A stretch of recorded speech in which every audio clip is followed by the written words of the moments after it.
안녕하십니까, 최보람입니다. 1962년 5월 우리나라에서는 화폐 개혁을 위한 준비가 은밀히 진행되고 있었습니다. 경제 개발을 위한 내자 동원, 그러니까 국내에 숨어있는 돈을 끌어모으는 것이 목적이었습니다. 바로 그중 주한 유엔 사령관을 지낸 벤프리트 장군을 단장으로 하는 미국 저명 실업인단, 이 사람들을 한국에 초청합니다. 이번에는 외자동원, 그러니까 해외에 있는 돈을 끌어모으기 위해서입니다. 근데 문제가 또 생깁니다. 금방이라도 투자를 결정할 것 같았던 외국인들이 한국 투자에 대한 거부 반응을 보이기 시작한 겁니다. 1962년 5월, 벤플리트를 단장으로 하는 미국 저명 실업인 28명은 숙소에 여장을 풀었다. 숙소라고 해봐야 시내 작은 여관 정도였고 먹을거리도 이들의 입에 맞을 리 없었다. 어쨌든 이들을 인솔해 갔던 전경련 사무국장 김입삼은 울산공업단지에 대한 브리핑을 시작하는데, 오늘 여러분들께서 돌아보신 지역은 경상남도 울산군 울산읍, 방어진읍, 대현면, 하상면 등을 포함하는 울산공업지구 173제곱킬로미터입니다. 공장을 지을 부지는 어딥니까? 우린 18원 보리밥밖에는 보질 못했습니다. 이제 사업이 본격화돼 공장 건설에 들어가면 그 보리밭에다 공장을 지을 예정입니다. 보리밭에다 공장을 지어요? 지금이라도 우리가 공장을 짓겠다고 하면 잘하고 있는 보리를 모두 잘라내겠다는 얘기입니까? 꼭 그렇다기보다 우리가 공장을 짓기에 그 보리를 베어낸다고 하면 농민들이 가만히 있겠습니까? 보리가 다 익을 때까지 기다려달라고 하진 않겠습니까? 내일 당장 공장을 지을 것은 아니기 때문에 그런 가정은 좀... 사업을 할 때 그런 가정들이 현실로 나타나는 경우가 얼마나 많은데 그럽니까? 그러나 여러분들이 공장을 짓는 데는 아무 문제가 없도록 그렇게 준비를 하겠습니다. 약속드리겠습니다. 약속? 좋습니다. 여기에 공장을 짓고 투자하겠습니다. 단 조건이 있습니다. 조건요? 저 공장 부지에 자라고 있는 보리들 지금 모두 다 베어내 주십시오. 뭐라고요?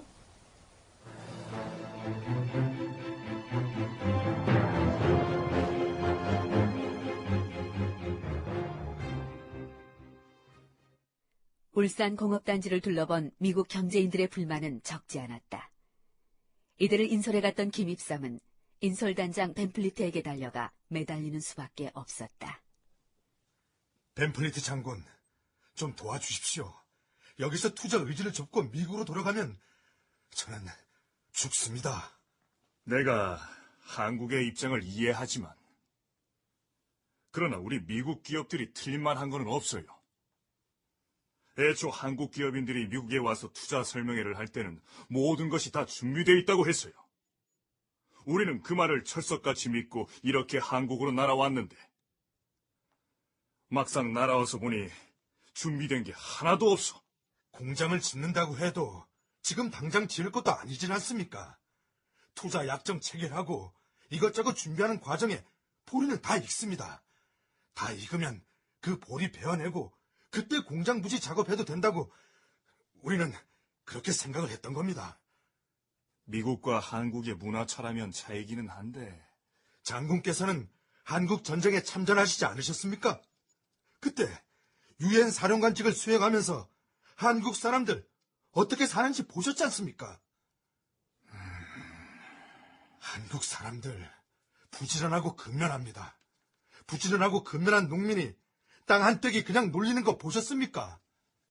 게다가 지금 보릿고개입니다. 보릿고개. 그 사람들한테는 저 보리가 희망입니다. 제발 도와주십시오. 아니, 살려주십시오. 네?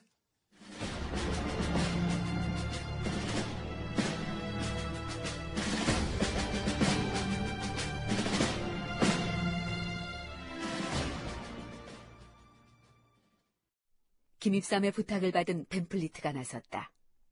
다음 날 아침이었다.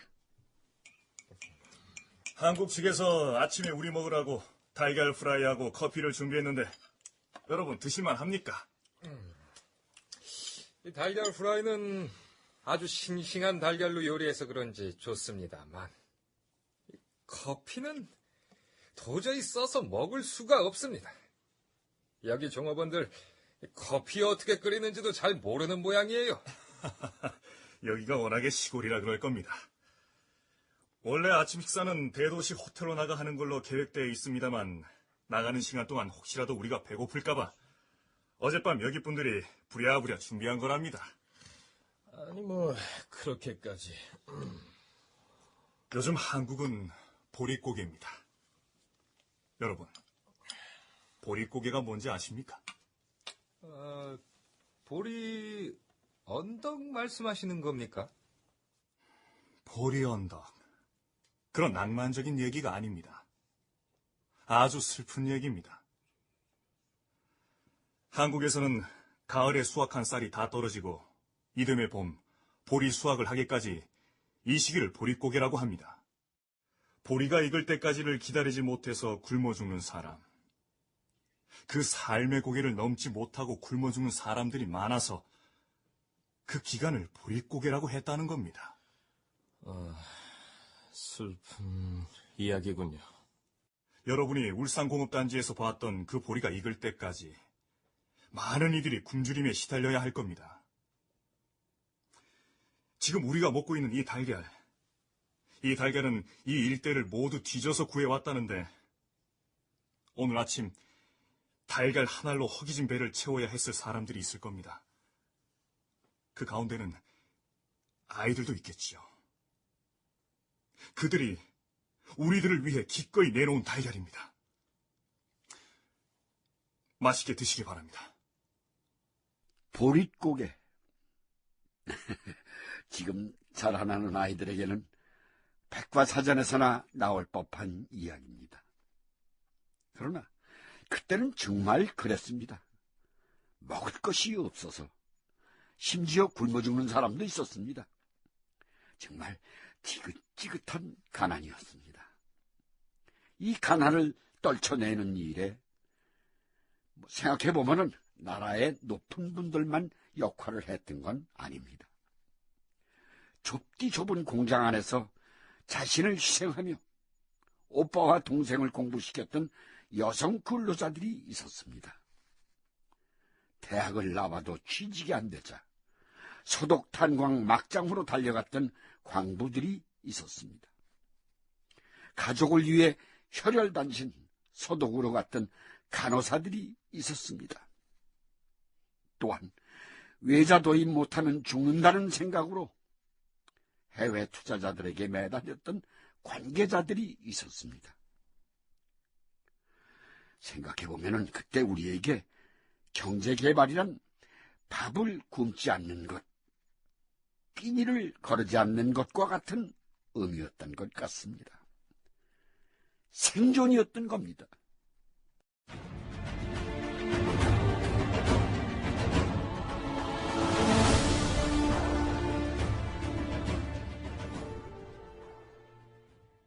전 주한 유엔 사령관 벤플리트를 단장으로 하는 미국 저명 실업단의 울산 공업단지 방문. 우여곡절이 없지는 않았지만 이들은 한국을 떠날 때까지 한국 기업인들과 투자 협상을 벌였고 여러 회사가 한국 기업과 투자 의향서를 교환했다. 마침내 미국의 한국 투자에 대한 물꼬가 트이기 시작한 것이다. 그렇게 되자 당면한 문제가 있었다. 국가재건 최고회의 의장 박정희와 최고회의 위원들, 그리고 몇몇의 기업인들이 식사를 하기 위해 모인 서울 시내 모처다. 카카, 여기는 요리가 나오는 집이긴 합니다만 도자기나 미술품들이 아주 품위가 있습니다. 지난번 한국에 왔던 벤플리트 장군 일행 말입니다. 미국 기업가들이요. 그분들도 이곳으로 모셔서 식사를 대접했는데 우리 한국 고유의 아름다움에 찬탄을 하고 돌아가십니다. 어쨌든 그때 한국을 방문했던 미국인들의 이 상당수가 투자 의향서를 교환하고 투자 예비 합의서에 이거 서명을 했다고 하니 정말 다행스러운 일입니다. 그렇게 생각합니다. 예. 그런데 카카, 저희들이 외국 기업들의 공장을 국내에 유치하는 과정에서 해외 은행들로부터 차관을 들여와야 하는데 민간 차원의 외자 도입은 불가능합니다. 아무래도 그렇겠지요. 지난번 김종필 중정부장한테도 얘기를 했고 김 부장도 긍정적으로 답변을 했습니다만 정부에서 나서서 지불 보증을 해주셔야 합니다. 이 회장님. 예, 김영욱 위원님. 김종필이 하고 무슨 말씀을 어떻게 하셨는가는 모르겠지만 김종필이는 지금 한일 회담 문제로 각하한테 누를 끼쳤어요. 그것 때문에 국민들의 원성이 얼마나 높은지 아십니까? 예? 그러니까 내 말은 김종필이한테 했던 말은 소용이 없다 이런 뜻입니다. 그렇지 않습니까, 각하? 위원장님. 예, 각하. 그러니까 외자를 끌어올 테니까 이 정부가 지불을 보증해달라. 그것을 이 법으로 명문화해달라. 이 얘기입니까? 그렇습니다, 각하. 민간 차원의 외자 도입은 불가능합니다. 믿어주는 데가 없습니다. 정부가 지불 보증을 해줘야만 차관을 들여올 수 있습니다.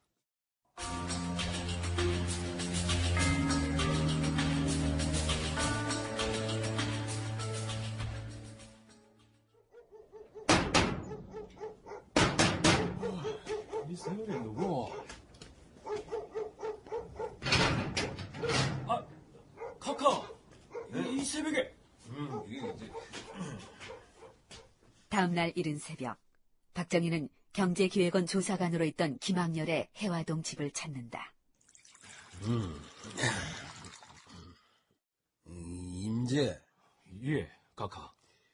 기업인들이 말이야, 외자 도입을 해서 공장을 건설해야겠는데, 이 막상 해외은행들이 믿어주지를 않는다는 거야. 응?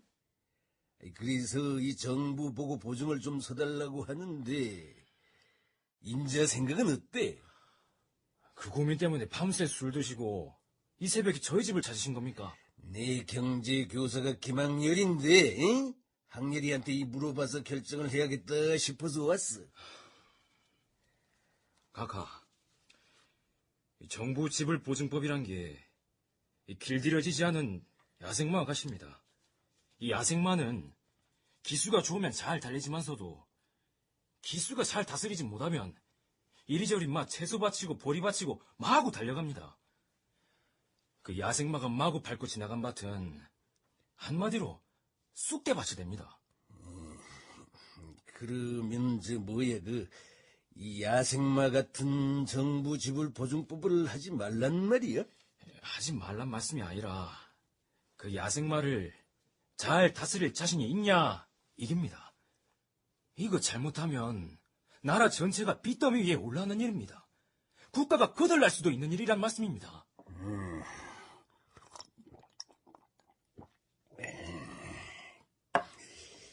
자신 있는 건 하고 이 자신 없는 건 안 하고 이미 그럴 단계는 지났어. 나는 지금 호랑이 등에 올라타고 있어. 호랑이 등에 올라탄 사람이 죽지 않는 방법이 뭔지 알아? 응? 절대 떨어지지 않아야 한다는 거야. 절대 떨어지지 않고 달려야 살 수 있는 거라면 달릴 수밖에 없는 거겠지.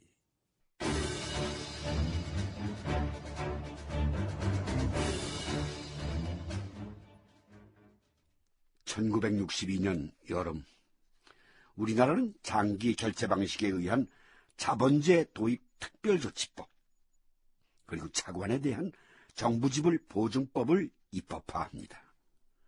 모두 외자 도입이 목적이었습니다. 보통 외자 도입법이라고 하지요. 그런데 우리나라 경제 개발을 위해 사실상 박정희 의장이 기대하고 있는 것은 일본과의 경제 협력, 그리고 대일 청구권 자금이었습니다. 그런 가운데 그의 말, 한일 관계에 전기를 마련할 수 있는 새로운 분위기가 조성이 됩니다.